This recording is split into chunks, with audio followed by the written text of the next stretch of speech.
Hello everyone, it's Old Guardian here. Last night Blizzard announced two things. First is that the Season 7 feature patch is going to be delayed, so we're not going to get Moonglade, we're not going to get Cenarion minis today. Instead they are coming in 2 weeks on Wednesday, July 24th.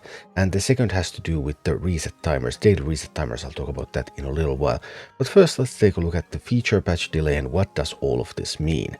Season 7 is going to start as usual today, so we're going to get the new Guild War chest, we're going to get the PvP reset, and you can start earning points for the Guild War chest, so hopefully you have your searches ready to go for that one. But new key features planned for Season 7 will be delayed until Wednesday, July 24th. This includes the start of the Cenarion Festival, the introduction of the new Cenarion minis, and Moonglade and the Cenarion Family Week. So, how does this affect everything? First is the rewards. Usually you get the new mini from the war chest, you get more stars for the new mini from PvP. This time you don't. You're going to get some stars for old minis in PvP. You're also going to get more coins if you really climb the PvP rank, so they're trying to give us some incentive to climb PvP. And there's also going to be more stuff in the Guild War chest, 2 epic cores and an elusive legendary core in the Guild War chest, so more stuff there as well, but no new mini stars. Well, what's going to happen with the new mini-stars? The Cenarion Festival that starts on July 24th now, that's going to actually include all of the stars that you would have gotten from the Guild War chest and from PvP. So, simply completing the Cenarion Festival, you're going to get all of the stars, and you're going to get even more rewards because the Guild War chest and the PvP rewards are now improved for this season. So overall that's going to be net positive. It's going to be even more positive for players like me who don't really play much PvP because I haven't gotten those PvP stars anyway, and now I will be able to get them from the Cenarion Festival. So alright, that looks pretty good. That's fine. Also, to fill the void of the Cenarion Festival, Darkmoon Faire will creep into town on July 10th. So Darkmoon Faire was not supposed to come right now. We just had Darkmoon Faire 2 weeks ago. It would have been Blinkturn week with the usual rotation, but we're going to get a Darkmoon Faire instead. So Darkmoon Faire today, I will examine the tree, of course, review the tree like usual, and make a video about that in the evening once Darkmoon Faire is actually available.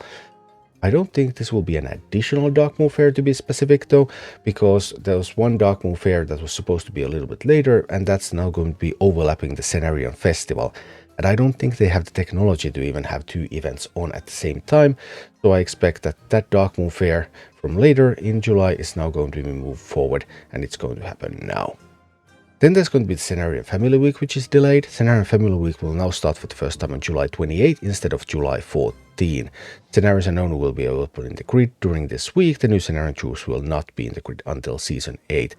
What does this Family Week change mean? Well, it means that we're going to get Blackrock Week.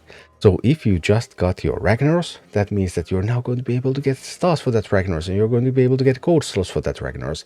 So good news for everyone who got Ragnaros from Molten Core this round. Also, Ragnaros is going to be in Dire Maul, which means that it's going to be pretty easy to level up that rag. However, that also means that Cenarion Family Week on July 28, the first Cenarion Family Week was supposed to be in Dire Maul, so very easy to level up your Cenarion leaders, get the army slots. Now it's going to be in Gnome Regan instead. Yeah, remember that electrocutioner. So, yeah, Cenarion Family Week is going to be much more challenging now than if it was starting this week. But, okay, you win some, you lose some. Good, easy Blackrock Week, other Cenarion Week coming up. So that's going to be the changes. Some delay, we're getting some compensation for that.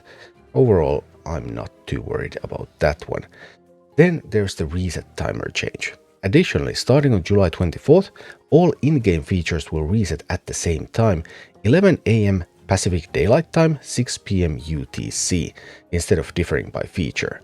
And previously, when they have had resets that have been tied to UTC, that has been ignorant of daylight savings. So if you're in the region that uses daylight saving time, that means that the reset time is going to change by an hour when you go to standard time and then when you go to daylight saving time. So this currently would be 8 PM Central European Summertime, but then in winter it would be 7 PM Central European Summertime if this works like it used to have worked. So that's going to be something.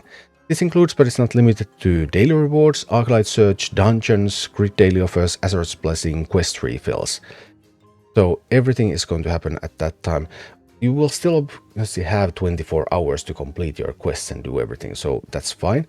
On the other hand, this can be a problem for some players, because previously it was always your midnight, so it was quite unlikely that you would sometimes play before midnight, sometimes after. But now let's say you're in Central Europe, it's going to be 8 p.m. Well, sometimes you will play after 8 p.m. maybe, and sometimes before 8 p.m. So if you have one day when you play after and the next day you play before, those are going to be during the same reset, and you might even miss out on some rewards. So of course a little bit more inconvenient when the reset is during times when you might actually be playing the game, but still, at least it clarifies some things. I'm not too concerned about that one either. But it's good to be aware that this kind of change is coming in 2 weeks, and it might have an effect on the schedule that you play the game. Alright, so another couple of weeks to wait until we get Moonglade and the Cenarion stuff. Sad, I was ready to roll with them now, but at least now I have enough time to watch Netherlands versus England, so there are some upsides too. Thank you for watching. Click like and subscribe if you enjoyed this, and a special thanks to all of my Patreon supporters, YouTube members and Twitch subscribers who make all of these videos possible.